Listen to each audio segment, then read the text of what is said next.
Hi, internet. Hi, Henry. I'm honestly kind of glad that my camera was like, "Nah, we're not recording any of what you just said." This is after Campfire. My name's Sam Rubens. I'm gonna have a normal, cohesive start to this. I had hip surgery 2 weeks ago. I was supposed to make a video 2 weeks ago, and then instead I had hip surgery, and I was like, "All right, I'm gonna do before and after," but I never made the after, so I'm just not gonna use that video because it looks terrible, and I was in so much pain beforehand and afterwards. So no, but I had hip surgery about 2 weeks ago. This is after Campfire. I'm jumping right into exactly what happened because I had a full conversation before this video because I only got one leg right now. I'm learning how to walk again. It's a slow process. It's a painful process. It's a process I knew was coming for a while. I knew I needed hip surgery, um, but here we are 2 weeks out. I just learned how to put 50% of my weight on my foot. I'm just getting back the ability to walk, but I can't walk without my crutches. And I tripped on my way over from my couch to my desk um, to get here. What happened was I was very focused on not hurting myself when I walked.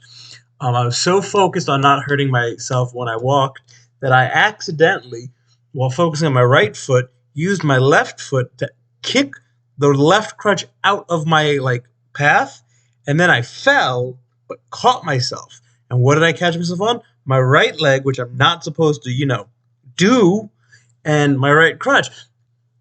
And so I am in a large amount of pain making this video, which is not the ideal way to make a video, but it's what I'm doing right now.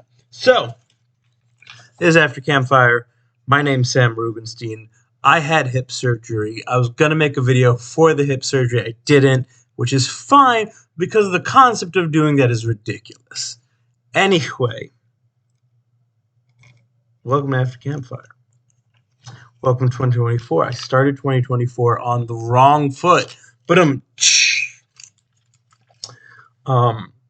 so it's 2 weeks out from hip surgery. I just got my stitches out on Thursday. My doctor showed me how bad my hip looked before and how it looks now, and let me tell you, life-changing difference. He goes, "You see this? This is your meniscus. You see this mark? This is the tear in your meniscus. You see this? This is your hip abductor. See this mark? This is the tear in your hip abductor. You see all this fraying? This is the fraying and muscle damage to the other muscles around it. You see this? This is all the cartilage that you destroyed. This is what would have been arthritis. Now it's gone, and this is what your bone looked like before, and this is what it looks like now." And what an experience this has been. It's my first time having hip surgery while in a relationship because it's not my first time having hip surgery. It's not my first time having hip surgery. I'm still learning how to sit in my chair, so if at any point I look like I'm in pain, I am. So I'm trying to figure out how I'm supposed to be sitting for this not to hurt. So this may be a short video.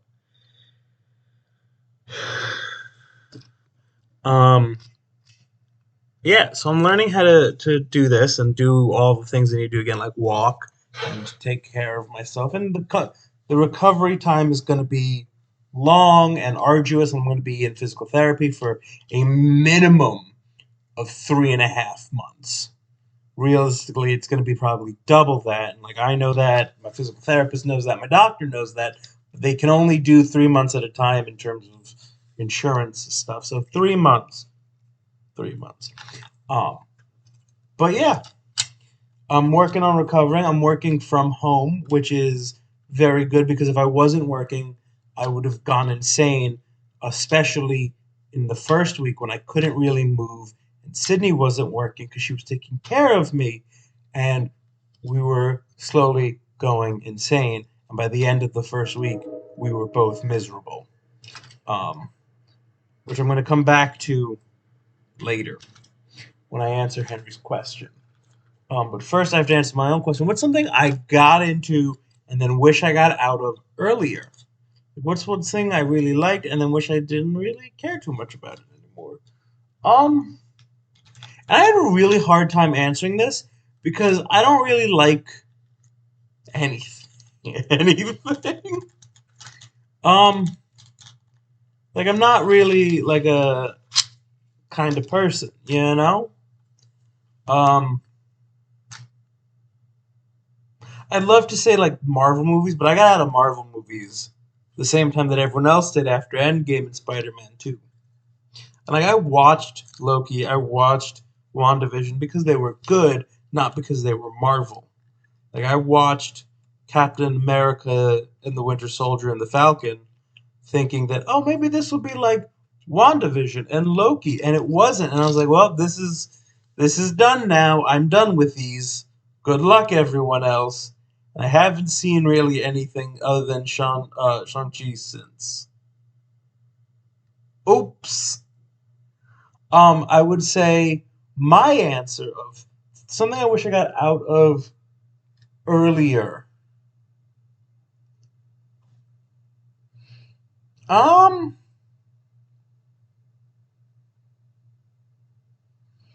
I had an answer in my head, and then I lost it.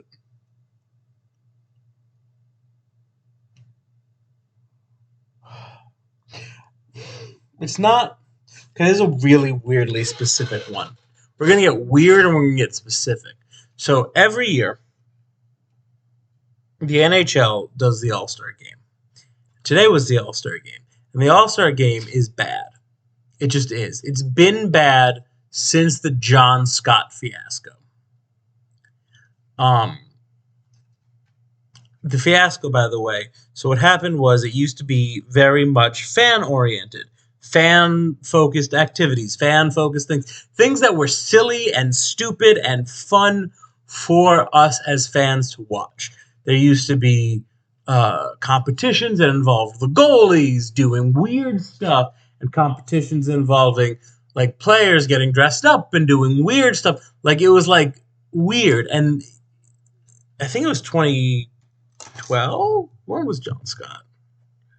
Hold on.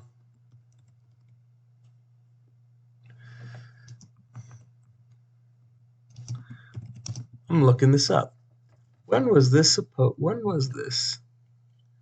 Was it the 2016 one? Yeah, it was. So 2016 was the last time I could think of the All-Star Games being good, which is crazy because that's almost 10 years ago now. But in 2016, they changed the rules of the All-Star Game again. It used to be that the All-Star Game was East versus West. It used to be the All-Star Game was U.S. or North American All-Stars versus World All-Stars. It used to be all these things, and in 20, I think like 15 or 14, they switched it to this four team draft style, which was honestly pretty cool to watch. You'd have one team for the East, one team, you'd have one team for the Northeast teams, the Metropolitan, one teams for the Atlantic Division, one team for the Central Division, one team for the Pacific Division, and they would do drafts and this and that. They would do drafts of potential players, and one of the players that was in 2016 in the All-Star game by the whole choice of it being that it's in the All-Star game was this dude named John Scott, who was not good. He was a fourth line enforcer, which meant he was a guy whose job it was to go on the ice, scare people, and punch them in the face. He had like 3 points in his entire career before the All-Star game, and he's not what people considered a star. But his sudden rise and excitement about him, and the fact that the internet voted on him to make it funny, and then the NHL tried to ban him, and then they succeeded theoretically in banning him, and then the fans threw the whole tantrum. And so the NHL had to bring him back for the All-Star game, and they did, and we were all excited, and there he was, and he had his moment, and he was the MVP, and everyone loved everything he did of just this guy who just clearly was having fun being there. Now, John Scott wasn't an All-Star. He didn't have a full ride scholarship. He actually was an engineering major and was a walk-on for the team, and while everyone else was like sleeping, would do his engineering homework because he was very sure he was not making the NHL. So like there was some heart to this game. People cared. And then after the 2016 All-Star game, they changed the rules and they sanitized it and they made it so that you had to be an all-star to be an all-star. And so it started this decline in quality as it became less about giving the fans a show and more about highlighting the best of the best players. And we know who the best of the best players are as fans. There's going to be a 20-minute video, and half of it is going to be me explaining who John Scott is. And we as fans know who the best of the best players are. We know, Sidney Crosby's going to be there. Oh, we know Connor McDavid's going to be there. We know that, all of these players will be there, and it's going to be great. Yeah. But there's no storyline. There's no heart. There's no excitement. There's no controversy or story or this or that or record breaking. There's no record breaking. So 2016 was the best last year to watch an All-Star game. And since then, the quality has declined so much so. And I know this because I had trouble thinking about this, and I've been thinking about this because it was today. The All-Star game was today. Yesterday's skills competition was awful. The new addition was they got rid of half of the All-Star roster to really highlight the top 12. Then they got rid of a lot of the fun games. They got rid of the personality. They got rid of the excitement. They got rid of the goalies. The goalies were out for 1 minute for one event. It was stupid. And I remember sitting there watching this going, this is the worst skills competition I've ever seen. And there are specific skills I love. The target practice, love the target practice. The hardest shot, love the hardest shot. It's all this stuff.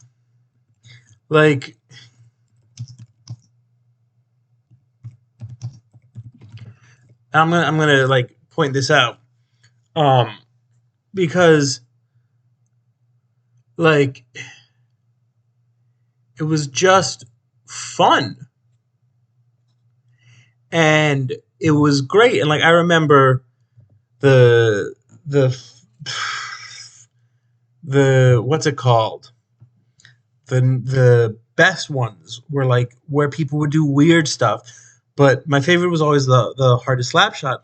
And that was because you had someone like Zdeno Chara, who he's a defenseman. Sure, he's not putting up great numbers, but he's the captain of the Boston Bruins, and he's this powerful defenseman, and he's putting up 109 mile per hour slap shots. He holds the record, 108.8 miles per hour slap shot, and we got to see it live on TV, and we're all just that's amazing. We got to watch people dress up and do weird nonsense, and that's amazing. And this year's was so boring, and there was no excitement, and none of it mattered. And you could tell because one of the All-Stars, Nikita Kucherov, didn't even try. He was just passing the puck. Oh, I missed. Oh, man. But you should care. It's $1 million. Dude, I got an $11 million contract. I don't care. It's he's right. Why would he? Why would he care? Why would any of them care? It was so boring. And I watched the game today, and it was again, it was the 4-team tournament, which was again a great concept. But now it's 3-on-3, and I'm wow. So there's even less all-stars because there's less people, and we don't care, and none of it matters. And it's oh well, the Hughes brothers did trickeries to acquire this player. It's I don't care. Why would I care? The best part of the All-Stars this year was not an All-Star. It was Michael Bublé in the after the draft in his interview. So nervous and maybe on drugs. He never he said it as a joke. Maybe we don't know. Where he goes, guys, my friend told me it was a microdose of mushrooms. I don't know. I think he's a lion. This is the craziest moment. It's okay. And they brought out rock stars and this and that, and it was just so stupid. And guess what? I watched it. I've watched it every year for as long as I can remember, and it has never been as good since they got rid of the rule where you could, as a fan, pick your all-stars. They got rid of the rules where you, as a fan, could be engaged. They got rid of the rules that mattered. They got rid of any of the excitement, and there's no joy in watching the All-Star game. Nothing amazing happens. No records are broken. The fastest slap shot this year was like 102.4. It's like, oh, wow, he broke 100. Isn't that hard? No. And I'll tell you why. Because in 2012, Zdeno Chara had a 108-mile slap shot. In 2015, Shea Weber had 108. Al Freight, 105. Elias Pettersson last year, 103. Victor Hedman, 103. It's not exciting. It's a 102. This is the best thing. It's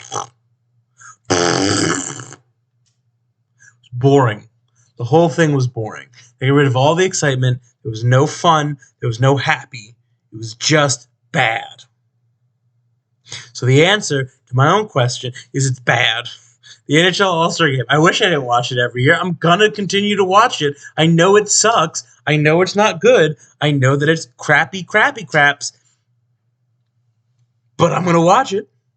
So now that I've ranted for a solid 10 minutes, maybe longer, about the All-Star Game, let me get into Henry's question. Henry asked, how do you time manage when you're in a relationship?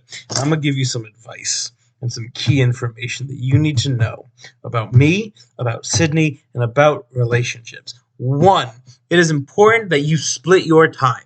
Not just like you with your activities, but you and your partner. You need to know how to have boundaries with each other. You need you things, they need their things, and then you need together things, because that is important. You also need to know when you need your space, they need their space, and you need together space. For example, the first week after my surgery, Sydney didn't work. She stayed home, took care of me for almost every day. And the week after the surgery, I was in a terrible mood, mainly because I had just had surgery. And so I was needy and awful, and Sydney and I live in a one-bedroom apartment, and people were coming in and out to say hi to me and take care of me, and Sydney had nowhere to go. And she was just here, and she was miserable because I was miserable. And if I'm watching one thing in our living room, she is either at her computer right here next to me watching another thing, or in our bedroom watching another thing, or cooking, because those are the only places she could be. And like, there's nowhere to go. There was nowhere to go, which sucks. And we were always together, and we were both frustrated by the end of that week, so much so that Sydney went back to work on a Saturday just to make up the hours. And it was like really good for her just to get out and do something for her. And I said, you need to do things for you. You need to have that space and that time management to know what you need. So the second week, this past week, I went back to working virtually. Sydney went back to working in the office in the city, and it worked. And today, I stayed home because I can't be in the car for long periods of time, and Sydney went to Albany to go hang out with a friend. And on Monday, Sydney's hanging out with a friend in the city. I have D&D. And we plan these things out where it's like, Sydney and I have a date. Okay, Sydney and I may have a day together. I do one thing, Sydney does one thing. We both do different things. And you have to also get comfortable with your partner doing other things. That was something that was difficult, especially because Sydney Sydney early on was like, I want to spend all my time with him. I'm like, that's great, but we both need to do different things, and we need to, So like, there were times when Sydney would be like, I want to, I don't think I need to figure out something to do. I'm like, yeah, let's go do something. And it became kind of just this thing. So here's my advice. When you're planning, both of you need to be a little bit selfish and a lot bit communicative, because if you don't, it won't work. So like, I'll know if I know Sydney's working late, cool. I'm going to a poetry reading, or I'm having a night at home to myself. If Sydney knows I'm working late, or I'm going out with a friend for dinner, she may try to go out. She might try to work extra hours or go find a friend for dinner or do something different for herself. Or she may have a night in. And then we'll plan to have times together. And we work together to come up with a schedule that works for both of us. Because otherwise, you will go insane and you will get frustrated and you will have this feeling like you're losing time with friends. And I will tell you, one of the big things I learned in this relationship is a lot of that anxiety is internal. I was always afraid that my friends were going to be mad at me, and most of my friends weren't. Most of my friends we enjoyed the time that we got to spend together, and when we were doing different things, they were fine. And that was the reality of it. The friends that were upset because they felt that I was spending too much time with my fiance weren't really the greatest of friends, to be honest. They weren't. And so that is my advice. You plan together time, you plan separate times. You have things that are for you guys to do together. Like Sydney and I love sitting and building Legos together. We do it all the time. We watch TV shows together. We have a movie poster that we're trying to complete that we do together. And then we have things that we do separately. Like I play D&D. Sydney doesn't like D&D, but I play it while Sydney does something different. So it's just different things. And right now, especially when I'm not that mobile and Sydney's like, I need to stay home and take care of you. I had to be like, Sydney, more often than not, you don't. And we had to work it out. And that's the thing. A lot of the keys to having a good schedule that is healthy is you communicate, which is a key in most things in a relationship. So we talk through, well, what are we doing this week? What do you want to do this week? What do I want to do this week? What's going on? What are the busy things? What are the not busy things? And then you want to pick and choose. Couple dates are great. Double dating is fun, honestly. We double date with Carly Aiello and John Simon all the time. We double date with my friend Jeremy and Marissa. We double date with my friend Sam and his wife Bree. We enjoy it. We double date with we double date with Sydney's friend Megan and Joe. They don't even live in this state. But we try to hang out with them. We try to do things together and we try to do things separate. And the key is you have to know that there's a balance in that. And you have to communicate what that balance is. We have our time. We have alone time. We have time with other friends because it's important. That is my answer to Henry's question. I have distracted myself from the amount of pain I'm in by talking and complaining about why the NHL All-Star Game is so terrible.